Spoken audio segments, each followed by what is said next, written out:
नमस्कार, स्वागत है आपका योर स्टॉक्स में। मैं हूं आपके साथ तृप्ति उपाध्याय और मेरे साथ है मेरी सहयोगी रक्षा रावत। अगले आधे घंटे में हम आपकी सारी क्वेरीज के जवाब देंगे। आप अपने सवाल लाइव हमसे पूछ सकते हैं, जहां हमारे मार्केट एक्सपर्ट जुड़ेंगे और आपके सवालों पर सही और सटीक राय देंगे। लेकिन उन सबसे पहले एक बार नजर डाल लेते हैं बाजार की चाल पर। तो फिलहाल देखिए, निफ्टी में गिरावट है, 53 अंकों की गिरावट के साथ यहाँ पर 25,806 के लेवल पर कारोबार करता हुआ यहाँ पर निफ्टी दिख रहा है। वहीं बैंक निफ्टी की बात करें तो 100 अंकों से ज्यादा की गिरावट बैंक निफ्टी में 58,926 के गिरावट में है। वहीं 939 का आंकड़ा है यहाँ पर, जो हरे निशान में इस वक्त कारोबार करते हुए नजर आ रहे हैं। काफी सारी चीजें हैं आज बाजार के लिए, लेकिन उन सबसे पहले चलिए हमारे साथ हमारे मेहमान, हमारे मार्केट एक्सपर्ट जुड़ गए हैं, रेलिगेयर ब्रोकिंग के अजीत मिश्रा जी। अजीत, गुड आफ्टरनून, बहुत बहुत स्वागत है आपका योर स्टॉक्स में ईटी नाउ स्वदेश पर। मैं तृप्ति बात कर रही हूँ और बाजार पर आपसे राय लेना चाहेंगे। सबसे पहले गिरावट के साथ कारोबार करता हुआ आप किस तरह से देख रहे हैं इस वक्त बाजार की चाल को? शुक्रिया तृप्ति। देखिए, चैलेंज डेफिनेटली है, कंसिडरिंग कि जिस तरीके से हमने देखा है रूपी की वीकनेस। पहले बेसिकली जो मेजर आपके इवेंट्स थे वो अब सब हो चुके हैं। मीन्स आरबीआई की पॉलिसी हो गई, फेड के रेट कट्स आ गए, तो कहीं ना कहीं एंटिसिपेशन था मार्केट का कि अब एक स्टेबिलिटी दिखेगी। एक नेक्स्ट लेग जो हम एंटिसिपेट कर रहे हैं मार्केट का, वो ट्रिगर होगा। बट जो रीसेंट वीकनेस आई है रूपी में, जिसकी वजह से मार्केट का मूड दोबारा से खराब हुआ है, हम देख रहे हैं कि फिर से आप एक रेंज बाउंड बायस में अब फंसते हुए नजर आ रहे हैं। देखिए, अच्छी बात यह है कि अभी भी मैं कहूंगा कि एक रेंज बाउंड मार्केट है, आउटराइटली बेयरिश नहीं है। कॉज एक फैक्टर डेफिनेटली रूपी का जो है वो नेगेटिव है, बट साथ में आप देख रहे हैं जिस तरीके से क्रूड $60 के नीचे ट्रेड कर रहा है और जिस तरीके से एंटिसिपेशन है कि अर्निंग्स आने वाले क्वार्टर्स में इंप्रूव होगी, तो वो दूसरे हैवी वेट्स सेक्टर्स जो कि बैंकिंग, आईटी होल्ड कर रहे हैं, रोटेशनल बेसिस पे दूसरे सेक्टर भी सपोर्ट कर रहे हैं। तो कहीं ना कहीं मार्केट में सिलेक्टिव बाइंग अभी भी बनी हुई है, जिसकी वजह से पेस ऑफ डिक्लाइन कैप्ड है। बट इन सबके बीच में मुझे लगता है कंसोलिडेशन थोड़ा और एक्सटेंड होगा। नीचे पे जो 25,700 जहां हम टेस्ट करके आए थे, उस लेवल को ध्यान रखने की जरूरत है। अगर वो लेवल इस बार ब्रेक हुआ तो फिर ये कंसोलिडेशन शायद थोड़ा सा ब्रॉडर होता हुआ नजर आएगा। मींस आप 25,500 तक के लेवल्स भी देख सकते हैं आने वाले दिनों में। वहीं पे अगर आप 25,700 को होल्ड कर पाते हैं तो दोबारा से एक रिबाउंड का अटेम्प्ट होगा। नेगेटिविटी जो कि एक साइडवेज नेगेटिव टोन अभी मार्केट ने पकड़ रखा है, वो सबसाइड होगा जब आप 26,100 के ऊपर जाएंगे। तो ब्रॉडली अगर आप मान के चलिए तो 25,700, 26,100 इसके दायरे में आप इंडेक्स को ट्रेड होते हुए नजर आए देख सकते हैं आने वाले दिनों में। इन सब के बीच में स्टॉक स्पेसिफिक रहिए, वहां पे अच्छी अपॉर्चुनिटी है both on long and short side, तो वहां पे आपका फोकस ज्यादा होना चाहिए। तो स्टॉक स्पेसिफिक रणनीति यहाँ पर बाजार पर बनाकर रखिएगा। अजीत जी की ओर से ये रणनीति आती हुई। लेकिन अब आपके सवालों का सिलसिला शुरू करते हैं। पहले लाइव कॉलर हमारे साथ जुड़ चुके हैं, नवीद उल रहमान हमारे साथ फोन लाइन पर बने हुए हैं। गुड आफ्टरनून, बताइए आपका सवाल कौन सा है? जी गुड आफ्टरनून मैम। मेरे पास टीवीएस सप्लाई चेन के शेयर्स हैं, 400 शेयर्स हैं 215 के रेट से, और क्षितिज पॉलीलाइन के 1080 शेयर्स हैं 15 रुपीज के रेट से। तो क्या करना चाहिए मुझे? बिल्कुल, सेकंड स्टॉक तो हमारी लिस्ट में नहीं है, माफ कीजिएगा उसके लिए। लेकिन टीवीएस सप्लाई चेन पर हम आपको राय दिला सकते हैं। आपकी जो बाइंग प्राइस है वो 215 की है और 400 शेयर्स आपने खरीदे हैं, और जो अभी शेयर का भाव है वो है 105 रुपए, यानी आपके भाव से तो बिल्कुल आधा हो चुका है ये शेयर। अजीत जी, टीवीएस सप्लाई चेन क्या रणनीति होगी आपकी इस शेयर पर? 105 का भाव है।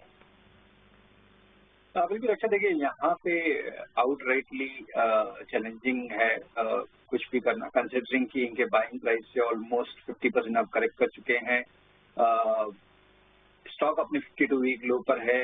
कुछ खास रिकवरी के जो अटेम्प्ट्स हुए हैं उनमें कहीं पे डिसाइसिवनेस नहीं दिखी है, तो चैलेंजेस ज्यादा दिख रहे हैं। नो डाउट अभी, क्योंकि आप इन्हीं लेवल्स के पास एक बाउंस आया था लास्ट टाइम जब 2000 अप्रैल मंथ में ही इस साल जब उन लेवल्स के पास आए थे आप, तो एक रीबाउंड का अटेम्प्ट जरूर हो सकता है, बट एक डिसाइसिव रिकवरी वो अनफोल्ड होना भी मुश्किल लगता है मुझे। 130 बहुत मेजर रेजिस्टेंस है, उससे पहले भी आपको बहुत सारे हर्डल्स हैं।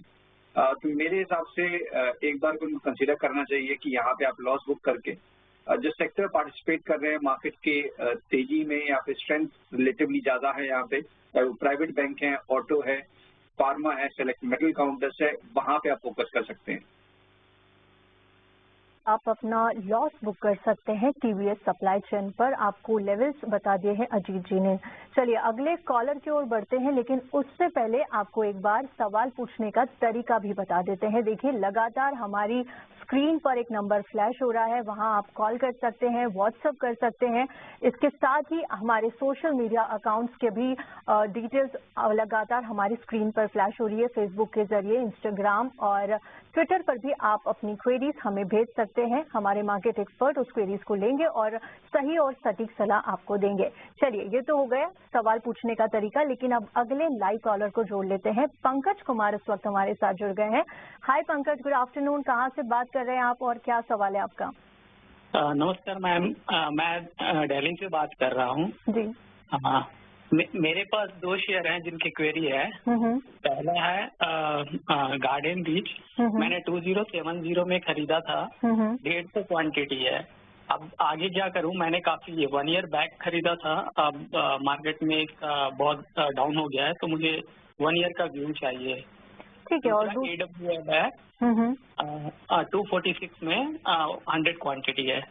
ओके, तो इनके 2 सवाल है। एक तो AWL इन्होंने लिया है 243 के लेवल के आसपास की खरीदारी और क्वांटिटी इनके पास 100 है। दूसरा गार्डन रिच है, 150 की क्वांटिटी है और 2114 के आसपास की खरीदारी का लेवल ये बता रहे हैं।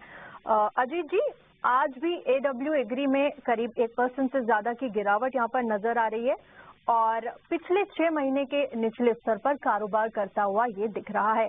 इनकी जो बाइंग है वो 243 के है और आज का जो लेवल है वो करीब 240, ज्यादा अंतर नहीं है। थोड़ा ही नुकसान यहाँ पर ये झेल रहे 240 का। इन्हें AWL एग्री में क्या करना चाहिए? साथ ही गार्डन रिच की ये बात कर रहे हैं, इनके पास करीब 150 शेयर है, 2114 की इनकी खरीदारी है और आज के सेशन में 1.5% की गिरावट गार्डन रिच में भी यहाँ पर नजर आ रही है। फिलहाल प्रॉफिट में है 21,165 के। दोनों ही शेयरों पर इन्हें राय चाहिए, नजरिया 1 साल का। देखिए AWL में मैं यही कहूंगा कि निकल जाए, बिकॉज जिस तरीके से हमने देखा है स्टॉक की अंडर परफॉर्मेंस आज से नहीं, इनफैक्ट ये करीब 2-3 साल से इस तरीके का आप डिक्लाइन देख रहे हैं स्टॉक में। जितने भी रिकवरी के अटेम्प्ट हुए हैं वो फेल हुए हैं।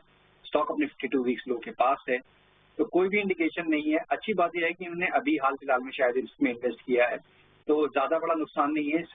जल्दी से यहाँ पे निकलने की राय होगी। गार्डन रीच में देखिए जिस तरीके से हम देख रहे हैं कि एक स्ट्रॉन्ग ट्रैक्शन के बाद मेजॉरिटी जो आपके डिफेंस वाले काउंटर्स हैं यहाँ पे करेक्शन देखने को मिली है, शिप बिल्डिंग वाले काउंटर्स है वहाँ करेक्शन देखने को मिली है। तो वही करेक्शन जो आपको गार्डन रीच में भी देखने को मिल रही है। ये करेक्शन में स्टॉक और कहाँ तक एक्सटेंड हो सकता है? तो करीब 2050, यहाँ से भी करीब हो सकता है कि आपको 200 पॉइंट नीचे स्टॉक दिख जाए। तो एक बार को यहाँ पे प्रॉफिट बुक करके नीचे के लेवल पे री एंटर करना, अगर आपका 1 साल का नजरिया है तो वो ज्यादा बेटर स्ट्रेटजी रहेगी इंस्टेड कि यहाँ पे आप बने रहें अभी। बिल्कुल, तो गार्डन रीच पर ये सलाह आती हुई अजीत जी की ओर से। लेकिन अगले लाइव कॉलर वैभव हमारे साथ फोन लाइन पर जुड़ चुके हैं। नमस्कार वैभव, बताइए कौन से स्टॉक पर राय जानना चाहते हैं आप?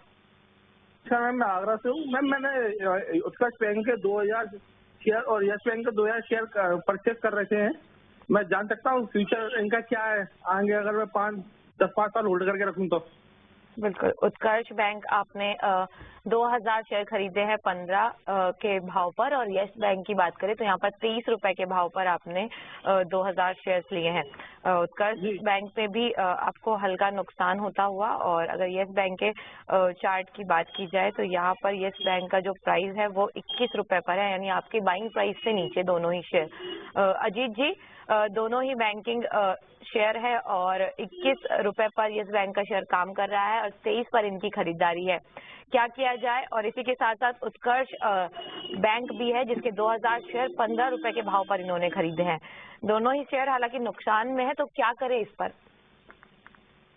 बिल्कुल, देखिए अक्षय, यहाँ पे आई गेस शायद इनकी स्ट्रेटजी प्राइस को देख के इन्वेस्ट कर रहे हैं और अगर ऐसा है तो एक अच्छी स्ट्रेटजी मैं नहीं कहूँगा, कंसिडरिंग कि पास्ट में भी हमने देखा है जिस तरीके से अगर आप प्राइस को देख के केवल कंसिडर करते हैं तो फिर एंड वही होता है कि आप उसको देखते हैं कि बहुत लंबे टाइम तक सबड्यूड परफॉर्मेंस, बीच बीच में कुछ एक रीबाउंड, तो आपको एक फीलिंग आती है कि हाँ मैंने सही डिसीजन लिया और इवेंचुअली फिर बट वही जिस तरीके से बेसिकली प्राइस रिफ्लेक्शन क्या है कि जिस तरीके से आपकी कंपनी के फंडामेंटल्स हैं उसी का रिफ्लेक्शन प्राइस है, राइट। एब्सोल्यूट प्राइस को ना देखते हुए मेरे हिसाब से जहाँ पे क्वालिटी है वहाँ पे आप इन्वेस्ट करें।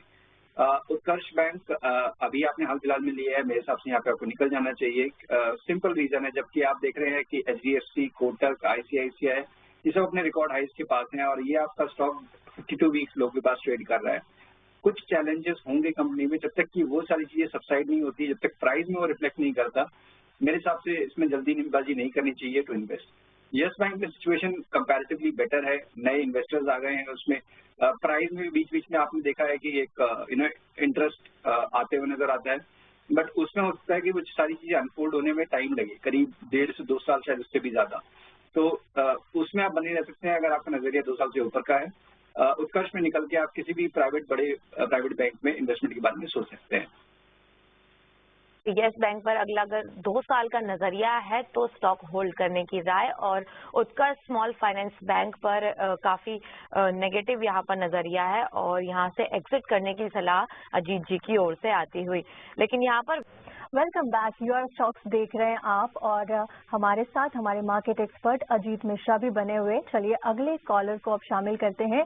इनका सवाल यूट्यूब से हमें मिला है। प्रदीप का सवाल है, मंडी हिमाचल से इन्होंने हमें सवाल भेजा है।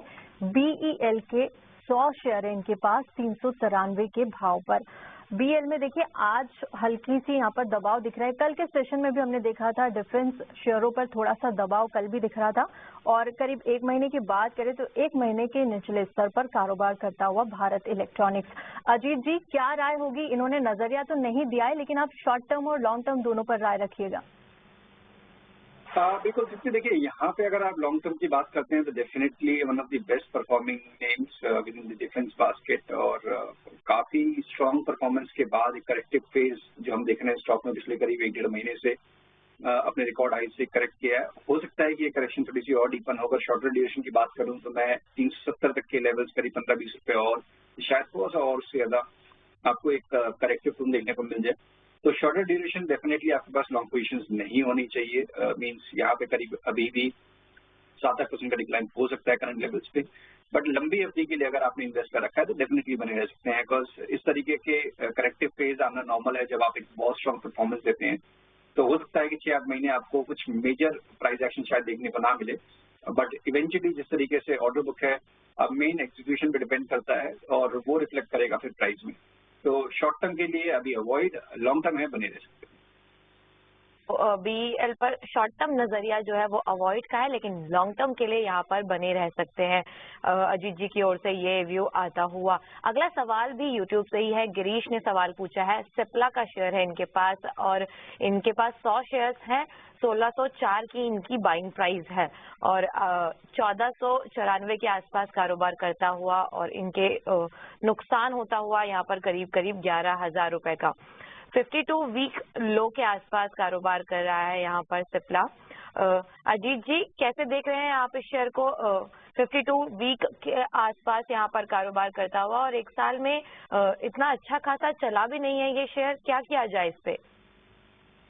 बिल्कुल, देखिए अगर आपने लास्ट ईयर अक्टूबर में ये स्टॉक को अगर बाय किया होता तब भी आपके रिटर्न्स 0 थे, बिकॉज उससे लेकर अभी तक आपने अगर बाय एंड होल्ड कर रखा है तो उन्हीं लेवल्स पे आपको ट्रेड करता नजर आ रहा है।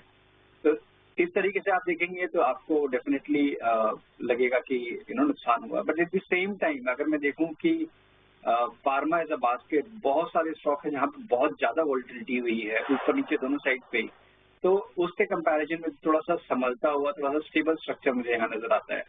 तो शॉर्टर ड्यूरेशन की बात करें तो हो सकता है कि कंसोलिडेशन का दौर अभी चलता रहे कुछ टाइम, जब तक कि आप 1550 के ऊपर स्टॉक को क्रॉस करते हुए नहीं देखते। नीचे पे 1450 से एक छोटी सी रेंज है करीब 100 पॉइंट्स की, जिसके अंदर ही आपको ट्रेड करता हुआ नजर आता है। तो आपका अगर शॉर्टर ड्यूरेशन का है तो डेफिनेटली आपको निकल जाना चाहिए। आपके पास बहुत सारे विकल्प हैं जिन सेक्टर्स की हमने पहले बात की, चाहे वो प्राइवेट बैंक्स हो, ऑटो हो, मेटल हो, और इनफैक्ट फार्मा के अंदर भी अगर आप देखेंगे तो सन फार्मा, औरो फार्मा, ल्यूपिन, ग्रैनुअल से कुछ एक ऐसे नाम है जहाँ पे कि अच्छा ट्रैक्शन देखने को मिल रहा है इन द शॉर्ट ड्यूरेशन। तो शॉर्ट ड्यूरेशन में डेफिनेटली आपको निकल जाना चाहिए। लंबी अवधि के लिए है तो बने रह सकते हैं में आप यहाँ से निकल सकते हैं और ऑप्शंस भी आपको अजीत जी ने बता दिए हैं। लॉन्ग टर्म में अगर होल्ड करके रख सकते हैं तो प्लीज अपने पोर्टफोलियो में रखिए। अगले कॉलर को जोड़ते हैं। अगले लाइव कॉलर हमारे साथ संदीप जुड़ गए हैं। हाय संदीप, गुड आफ्टरनून। कहाँ से बात कर रहे हैं आप और क्या सवाल है आपका? Good afternoon, ma'am. I am Sandeep from Rohtak. I have TTML 2000 shares of ₹60. Okay. तो बस ये जानना चाहता था कि बाय सेल और होल्ड या कुछ फर्दर एवरेजिंग कर सकते हैं या निकलना है इससे। ठीक है संदीप, आपका नजरिया क्या है? अगर आपको सलाह मिलती तो आप कितने टाइम तक रख सकते हैं? Mid term at least 1 year। At least 1 year, okay.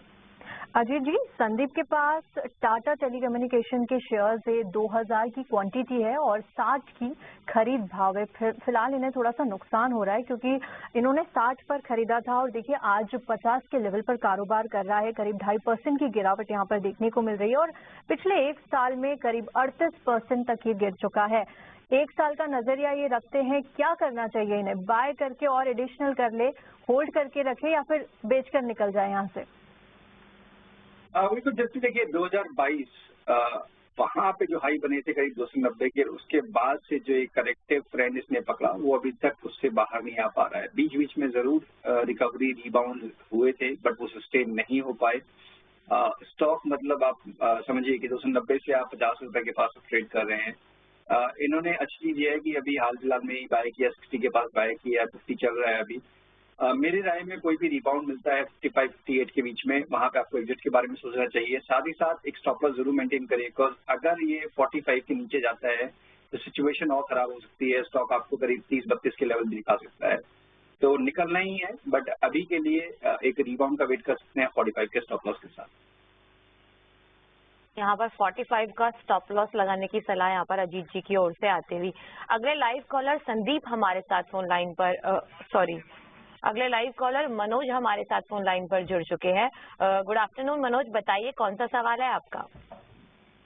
Madam, मेरे पास इंडियन ऑयल कंपनी के 23,000 शेयर है 122 रुपए के एवरेज प्राइस से।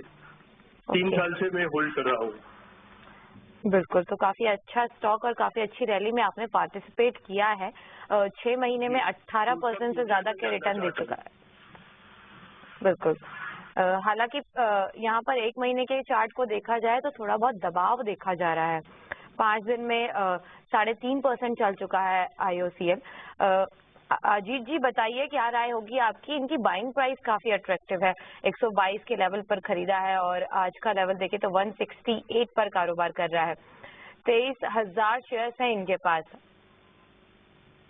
बिल्कुल, देखिए यहाँ पे जैसे उन्होंने बताया कि 3 साल से वो बाय करके होल्ड कर रहे हैं और इन्होंने 180 के रेट को पहले भी देखा है। उसके बाद इन्होंने करीब 100 रुपए तक के डिक्लाइन को भी झेला है। अब दोबारा स्टॉक अपने रिकॉर्ड हाइज के पास आ रहा है। क्रूड आपका $60 के नीचे ट्रेड कर रहा है, जो कि पॉजिटिव है ऑयल मार्केटिंग कंपनीज के लिए। तो मेरे हिसाब से डेफिनेटली इनको बने रहना चाहिए, बिकॉज जब अब नेक्स्ट टाइम पे आप 185-86 के लेवल को ब्रेक करेंगे तो एक नेक्स्ट ट्रेजेक्टरी इसमें ओपन हो जाएगी, जो कि स्टॉक को हेल्प कर सकता है 220, 240 शायद उससे भी हायर। तो डेफिनेटली बने रहने की राय होगी। अब पोजिशनल 150 के नीचे स्टॉक को नहीं आना चाहिए। लंबी अवधि के नजरिए से भी आप उस लेवल को कंसिडर कर सकते हैं एज योर स्टॉप लॉस। बिल्कुल, तो ये रणनीति होगी अजीत जी की ओर से IOCL पर। लेकिन इस शो को समाप्त करने का वक्त हो चला है। अजीत जी बहुत बहुत शुक्रिया हमें समय देने के लिए और हमारे जो दर्शक हैं उनकी क्वेरीज को सॉल्व करने के लिए। तो शो में फिलहाल इतना ही, और लेकिन योर स्टॉक का अगला एडिशन ब्रेक के बाद आने वाला है, तो अपने सवाल फटाफट से हमारे दिए गए नंबर पर भेज दीजिए या फिर आप फोन करके भी सवाल पूछ सकते हैं। लेकिन वक्त हो चला है एक छोटे से ब्रेक का।